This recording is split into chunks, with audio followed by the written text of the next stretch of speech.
সেটা তো আপনাকে বলে আমি বর্ণনা করতে পারবো না।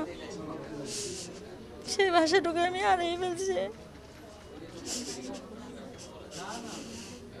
হ্যাঁ, আমার ছেলে রক্তর বিনিময় হলে সেফ থাকে, ভার্সিটি ভালো থাকে, ভার্সিটি ইয়ের উপরে প্রভিসির উপর আঘাত হবে।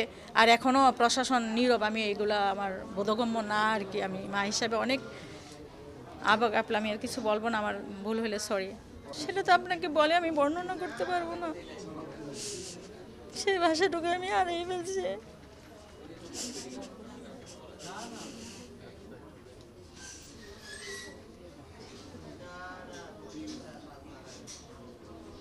আমার ছেলেকে সবাই দোয়া করবেন যাতে সে সুস্থ হয়।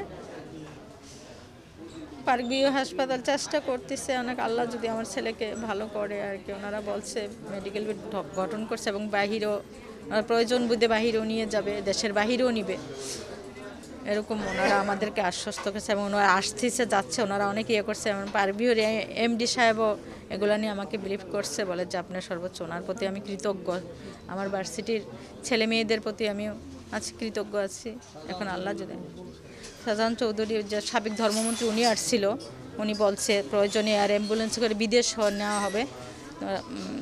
স্বরাষ্ট্র, হ্যাঁ, স্বরাষ্ট্র উপদেষ্টার সাথে কথা বলছে, উনি যা যা করবে করবে।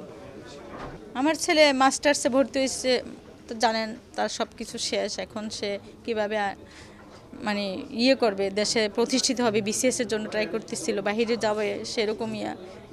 আমার এই মুহূর্তে যদি আমার ছেলেটার এরকম হয়, আমার ছেলেদের, আমার ছেলে না শুধু আরও কয়েকজন আছে, সবার কথা বলছি, তাইলে মা বাবা মানার তো সম্ভব না। কষ্টকর, অনেক কষ্টকর। সেই ভাষাটুকু আমার ভিতরে নাই।